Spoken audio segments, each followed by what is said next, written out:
Olá, queridos amigos, queridas amigas.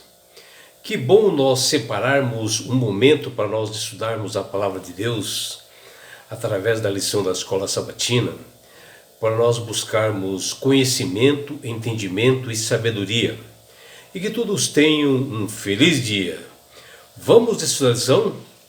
E hoje, quinta-feira, 28 de novembro, a lição 9, ela tem como título Condenação.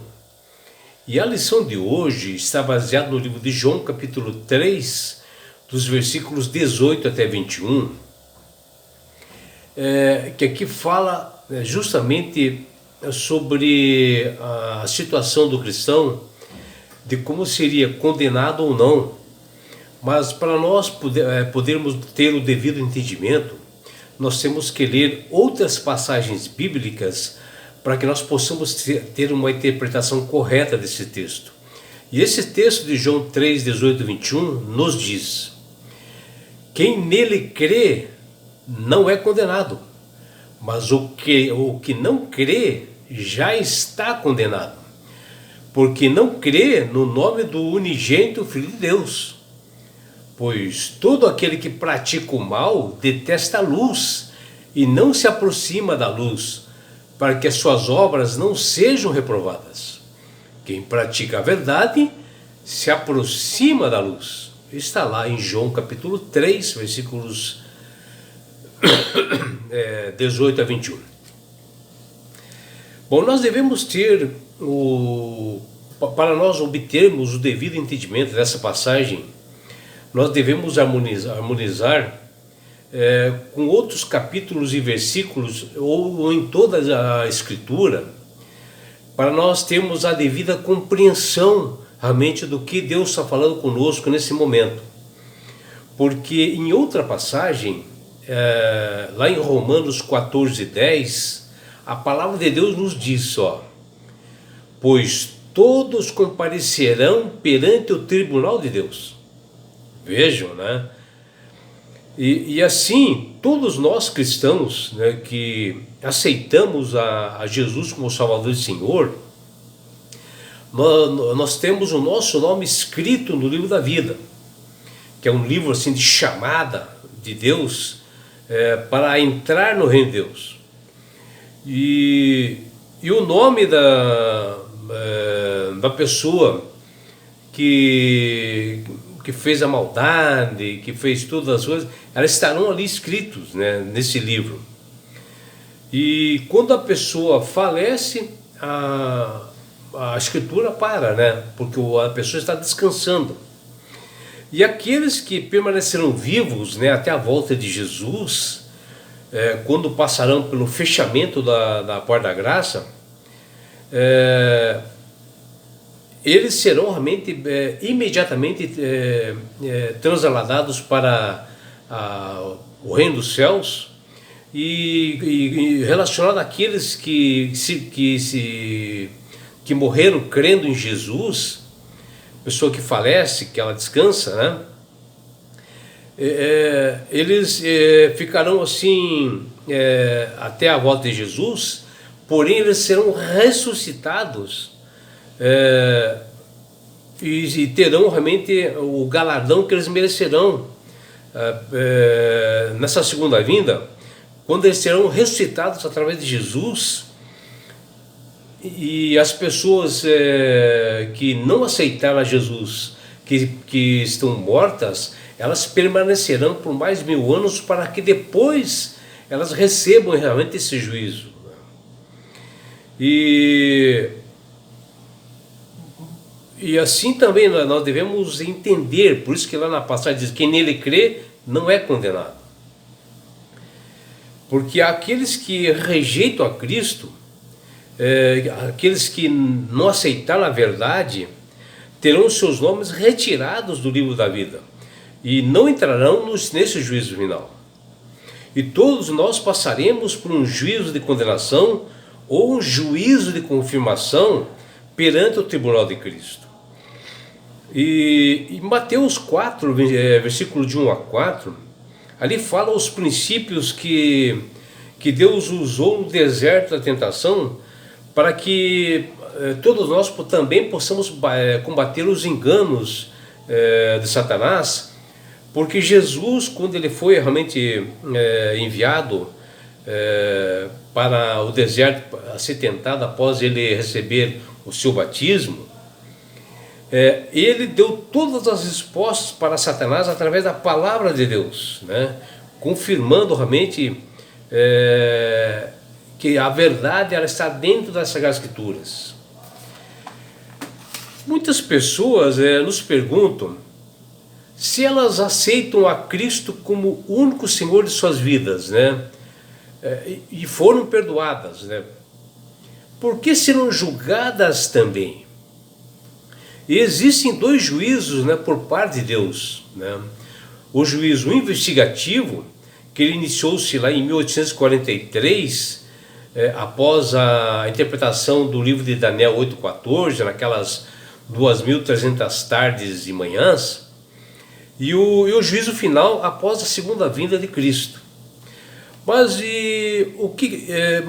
como os cristãos devem entender que o juízo investigativo não é uma ameaça à sua salvação daqueles que creem em Cristo, em Jesus, e que são fiéis, porque crentes genuínos, né, vivem em união com Cristo, confiando nele, sempre como seu intercessor, sendo seu advogado, que está lá em Romanos 8,34, e essas pessoas que se mantiverem, elas estarão no reino dos céus, né? Não passarão pelo juízo. E a nossa segurança é a promessa que fala lá em 1 João 2,1, nós temos um advogado junto ao Pai, Jesus Cristo, o justo. O julgamento investigativo antes da segunda vinda de Cristo destina-se antes primariamente ao benefício do universo, servindo para responder às acusações de Satanás e para garantir aos seres não caídos de Deus que permitirá a entrada em seu reino tão somente a daqueles que verdadeiramente se converteram e aceitaram a Jesus como Salvador e Senhor. E dessa forma aberto os livros que estão no céu, tudo registrado sobre as nossas vidas, a fim de permitir uma inspeção imparcial de Deus, que fala lá em Daniel 7, versículos 9 até 10. Os seres humanos, eles pertencem a três grupos conforme o Criador. Os ímpios, que rejeitam as autoridades de Deus, que suas atitudes estão assim registradas no céu, na ocasião do juízo final. E o segundo grupo são dos crentes genuínos, né? Aqueles que observam os estatutos e mandamentos de Deus e que são fiéis a Deus, que mediante a confiança nos méritos de Cristo pela fé, eles vivem em obediência a essa lei de Deus. E já o terceiro grupo são aqueles que permanecem, o terceiro grupo são aqueles que parecem ser cristãos, mas não são, que não obedecem verdadeiramente os estatutos e mandamentos, não são fiéis a Deus, que também serão condenados, estarão no juízo. Agora, para os crentes genuínos, vem a esperança sobre o juízo final, que a Bíblia nos diz: quem crê não é julgado, o que não crê já está julgado, porquanto não crê no nome do unigênito Filho Jesus, que está lá em João 3,18. Esse versículo é simples de crer ou não crer em Cristo, porque aqueles que aceitam a Jesus e nascem da água e do Espírito, eles vão crescendo e se preparando para entrar no reino de Deus, e assim não necessitarão de julgamento. Agora, ímpios que não aceitarem a Jesus terão um julgamento final, que está lá em João 3,20, que completa: pois todo aquele que pratica o mal aborrece a luz, que é Cristo, e não se chega para esta luz, a fim de se arguir as suas obras, serão julgados. E as pessoas ímpias que não creem em Jesus, rejeitam a sua palavra, e essa palavra não permanece neles, atraindo assim o juízo divino sobre si e sobre os outros. Então essas pessoas terão realmente estar diante do tribunal de Cristo. E essas pessoas terão um juízo final, irão comparecer no tribunal de Cristo na segunda ocasião, ou seja, na segunda vinda de Jesus a esse mundo. E a Bíblia diz: serão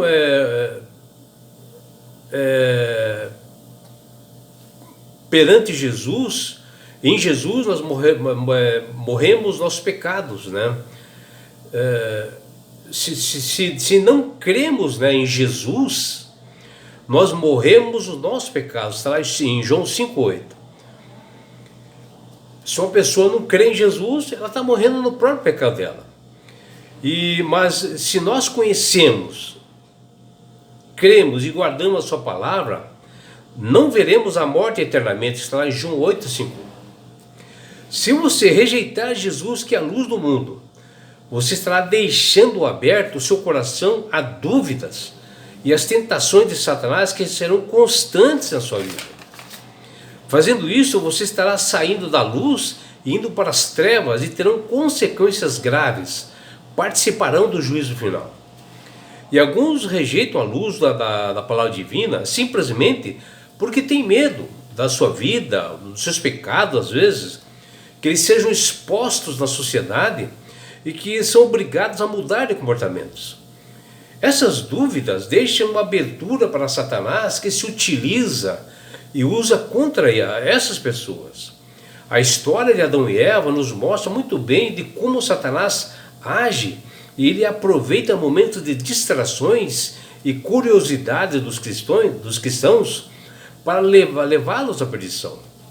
Satanás, pela primeira vez, em uma forma mediúnica, ele incorpora em uma serpente e começa a falar. E Eva acha interessante esta serpente falar, porque ela nunca tinha visto uma serpente falar. E ali fez com que Eva raciocinasse consigo mesma e duvidasse da vontade do querer de Deus expressa por ele. E Adão, seu marido, vai pelo mesmo caminho e raciocínio e acaba pecando também. E bem ao contrário, Jesus, quando ele foi levado para ser tentado e provado no deserto, Satanás veio com insinuações para cima dele, e Jesus usou as palavras das Sagradas Escrituras, rebatendo a Satanás. Em Mateus capítulo 4, versículos de 1 a 4, fala com detalhes que Jesus, após seu batismo, ele foi levado pelo Espírito Santo ao deserto para ser tentado pelo diabo, que está lá em Mateus 4:1. E ao sair das águas, as palavras do Pai e a presença do Espírito Santo fortalecem a Jesus para que ele pudesse, no seu trabalho missionário. E era necessário que o Filho do Homem fosse provado e vencesse exatamente como o primeiro homem que havia falhado. E ao perceber que havia chegado a sua hora de sua revelação, as primeiras palavras do inimigo contra Jesus foram estas. Ele visava lançar dúvidas sobre a sua origem divina. Se és filho de Deus, manda que essas pedras se transformem em pães, que está lá em Mateus 4:3. E essas tentações, em um período assim de 40 dias e 40 noites, está lá em Mateus 4:2, sem ele comer, que parecia ser assim uma vantagem, né? De forma que não somente o apetite foi a prova, mas como também a tentativa de fazer com que Jesus usasse o seu poder divino para benefício próprio, para que ele pudesse pecar. E esse era o interesse de Satanás. Jesus respondeu a Satanás com palavras de Deus, agiu com base nas coisas celestiais e não com os padrões de raciocínio e pensamentos desse mundo, e justamente para não tomar decisões erradas. Como muitos de nós tomam decisões erradas, e as Sagradas Escrituras estão claras na sua frente. E a aparição de Satanás a Jesus é um alerta para todos nós, porque Paulo nos diz: e não é de admirar, porque o próprio Satanás se transformará em anjo de luz, que está lá em 2 Coríntios 11:14. E para isso nós devemos nos preparar para não cair nesses enganos através de doutrinas falsas que se utilizam desse tipo de coisa para enganar muitas pessoas. E é por isso, meu amigo, minha amiga, que Deus tem falado com todas as pessoas através do poder do Espírito Santo, para que todos aceitem a Jesus como Salvador e Senhor. É o Espírito Santo falando com cada um de nós. E quando você aceita Jesus como Salvador e Senhor da sua vida, sinceramente, quando é uma entrega, quando você começa a obedecer estatutos e mandamentos, você passa a ser uma pessoa sábia, uma pessoa de entendimento, e passa a trabalhar melhor as Sagradas Escrituras e saberá realmente o que a mensagem de Deus diz para cada um de nós, que nós temos um advogado junto ao Pai para nos defender e que nós não seremos julgados dessa forma. E que quando você aceita Jesus como Salvador e Senhor da sua vida, você ganha de Deus esse presente que chama-se salvação. E com isto, na grande vinda de Jesus para esse mundo, que ele deu sinais lá em Mateus 24, que ele voltará e está voltando, e nessa volta ele levará você, seus filhos, sua família, seus amigos e todos nós para as mansões celestiais. Um lugar, meu amigo, minha amiga, de onde não haverá mais morte, mais dores, mais aflições, não haverá mais perseguições. Estará no céu. Você terá um lugar de paz na grande bodas do Cordeiro. Você poderá abraçar seus entes queridos. E você poderá, meu amigo, minha amiga, estar assim, face a face com Jesus. Já imaginou? E sabe por que Deus quer fazer isto com você, minha amiga? Com você, meu amigo? Porque Jesus te ama. Abraços do seu amigo João Carlos Amorim.